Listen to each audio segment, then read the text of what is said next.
नमस्कार। आज के इस वीडियो में हम बात करते हैं मेष राशि के जो जातक हैं उन लोगों के लिए शनि का ये जो गोचर हो रहा है कुंभ राशि में जनवरी 2023 से 2025 तक चलेगा।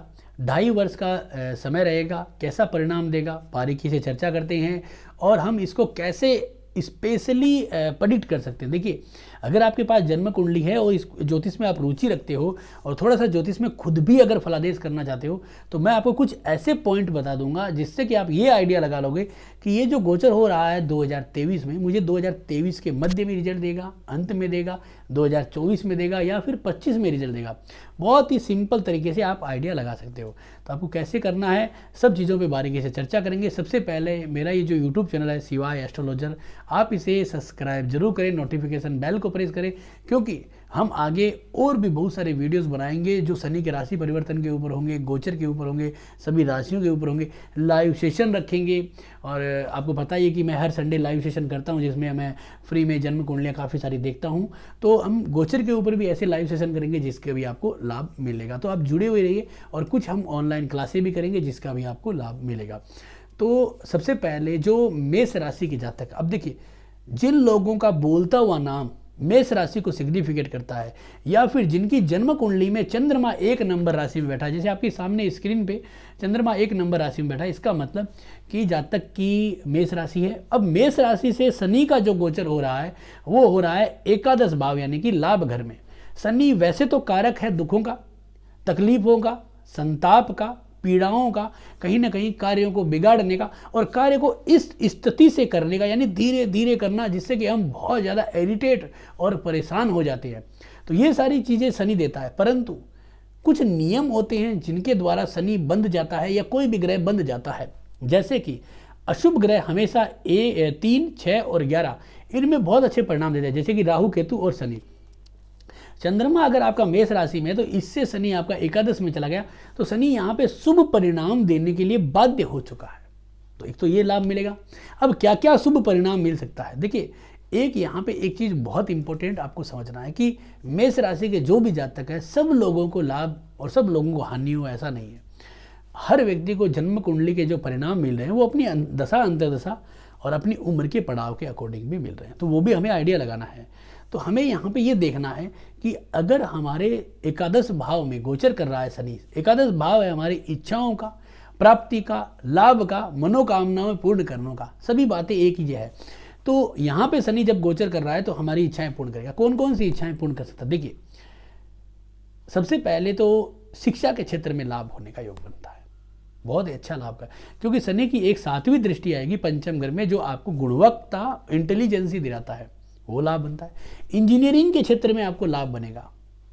अगर आप कोई प्रॉपर्टी, शनि कारक है प्रॉपर्टी का और कंस्ट्रक्शन का, अगर आप कोई कारखाना लेना चाहते हो, कोई मशीनें लेना चाहते हो, कारखाना लगाना चाहते हो, आप घर में रिनोवेशन कराना चाहते हो, घर में कोई तोड़फोड़ कराना चाहते हो, या नया कोई ज़मीन या घर या फ्लैट खरीदना चाहते हो, तो वहाँ पे शनि की बहुत ज़्यादा योगकारिता है। या फिर आपके पास ज़मीन है उस पर आप कंस्ट्रक्शन करना चाहते हो तो यहाँ पे शनि का योग रहेगा बहुत ज़बरदस्त। ये सारी की सारी इच्छाएं पूर्ण कर देगा शनि, बहुत ही लाभदायक योग लेके आएगा।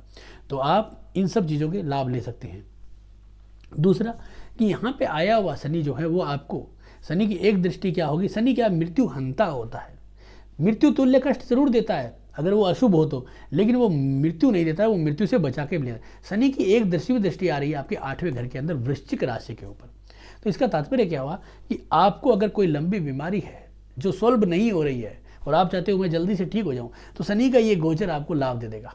अचानक उस बीमारी से संबंधित दवाई लग जाएगी, कोई अच्छा डॉक्टर मिल जाएगा जिससे कि हमें लाभ हो, क्योंकि शनि की एक दृष्टि पंचम घर पे आने से अपनी पिता के घर पे यानी कि हम कह सकते हैं सूर्य के घर पे आ रही है, परंतु 5वां घर है जो निरोगी काया, दवाई लगने का भाव है, तो वहाँ पे भी शनि लाभ देता है। तो कुल मिला के हम ये कह सकते हैं कि शनि यहाँ पे आता है तो हमें घर के, शिक्षा के क्षेत्र में, बीमारियों के क्षेत्र में लाभ देता है।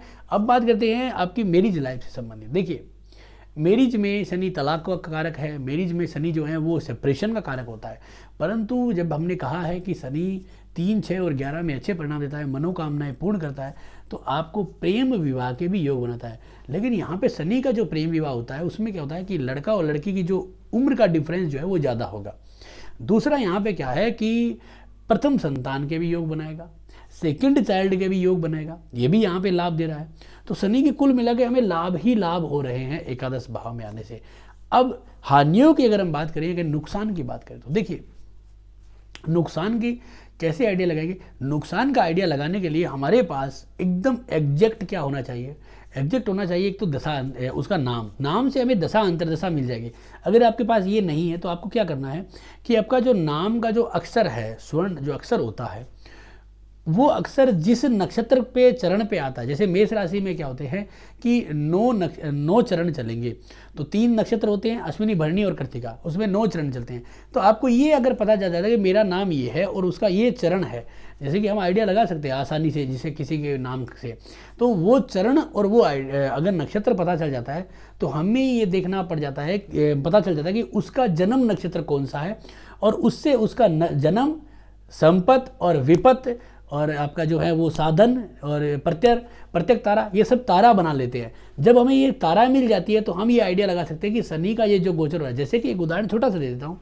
यहाँ पे शनि जो बैठा है उसकी एक तीसरी दृष्टि आ रही है यहाँ पे इस राशि के ऊपर चल रहा है। अब इसमें 3 नक्षत्र चल रहे हैं, तो मान लीजिए कि आपका जन्म अगर अश्विनी नक्षत्र में हुआ है तो तीसरा नक्षत्र कौन बना है, अश्विनी भरणी और कृत्तिका। कृत्तिका आपका क्या बन गया है, जन्म, संपत्ति और विपत्ति तारा बन गया। विपत्ति का मतलब है डेंजर, विपत्ति आना नाम है जैसे उसका, तो जैसे कृत्तिका नक्षत्र विपत्ति तारा बना। अब शनि का गोचर जिस समय कृत्तिका नक्षत्र में होगा, कृत्तिका नक्षत्र लास्ट में 3 डिग्री के लगभग चलता है, तो अगर शनि जब 2025 में यहाँ से निकलने वाला होगा तो आपको उस समय अशुभ और मृत्यु तुल्य कष्टों के योग बनाता है, बीमारी के योग, हर तरह से काम को बिगाड़ने का योग बनाता है। तो यहाँ पे आप हानि का जब आइडिया लगाते हो तो आपको एग्जैक्ट नक्षत्र का चरण यानी कि वो आपके नाम से मिल जाएगा। नहीं तो आप जो है वो सर्वोत्तभद्र चक्र में भी एक वोवल आता है, उस पर भी आप वेद देख सकते हो। तो ये थोड़ा सा एक्सपर्टाइजेशन का काम है, लेकिन उससे भी आपको लाभ मिल सकता है, लेकिन आप चरण से आपको आइडिया मिल जाएगा। और अब हानि होगी तो क्या क्या हो सकता है, देखिए सबसे पहले तो आपको शारीरिक तौर पे बीमारी का योग बनता है। शनि की एक दृष्टि आएगी यहाँ पे लगन के अंदर, और वहाँ पे चंद्रमा बैठा है, मन का कारक है, तो आपको मानसिक परेशानी, माता को परेशानी वो हो सकती है। शनि की एक दृष्टि पंचम घर में आती है तो गुणवत्ता में कमी आती है, संतान को पीड़ा होती है, संतान की वृद्धि में पीड़ाएँ आएगी। और एक दृष्टि जो है वो आएगी आपके यहाँ पे आपके अष्टम भाव के अंदर, तो आपको कहीं ना कहीं हर काम बनता हुआ बिगड़ेगा। अचानक धन प्राप्ति की इच्छाएं होंगी, शेयर मार्केट में पैसा लगाओगे वहाँ पे फंस जाओगे, तो ये सारी जो है अड़चनें आएगी। अब इसमें क्या है, आपको कैसे कैलकुलेट करना है, मैं सिंपल आइडिया भी बता देता हूँ। जो भी अंतरदशा चल रही है, आपको आपकी जन्म कुंडली में जो भी अंतरदशा चल रही है, उस अंतरदशा से आइडिया लगाए कि शनि कहाँ गोचर कर रहा है। जैसे कि मान लीजिए कि आपकी यहाँ पे बुध की अंतरदशा चल रही है, या बुध जो है वो जटे घर में बैठा है, तो बुध से शनि का क्या रोल है, 1, 2, 3, 4, 5 और 6, यानी कि बुध अगर कन्या राशि के अंदर बैठा है तो शनि से वो छठे और 8वें के योग में यानी षडाष्टक दोष में चल रहा है। षडाष्टक दोष अशुभ होता है, जिसमें जातक को परेशानियां आती है, मृत्यु तुल्य कष्ट भी आते हैं, बीमारियां भी होती है, लेकिन वो लॉन्जिबिलिटी निकालने के बाद पता चलता है कि वो व्यापारिक हानि भी हो सकती है, यानी कि ऐसी हानि हो जाए जो हमें मतलब उस लेवल पे ले जाए कि यार बहुत ज़्यादा तनाव, डिप्रेशन और ऐसा बीपी लो हो जाना, इस तरह की बीमारियों के भी योग बन जाते हैं। एक अगर आपके शनि यहाँ पे 9 पंचम योग बना था, जैसे कि मान लीजिए यहाँ पे केतु की आपको दशा चल रही है और केतु की अंतरदशा को टारगेट करना, केतु की अंतरदशा चले जिससे यहाँ पे 1, 2, 3, 4, 5 तो 9 पंचम योग बन गया। इसका मतलब परिवर्तन होगा, ये भी बहुत महत्वपूर्ण समझ रहा।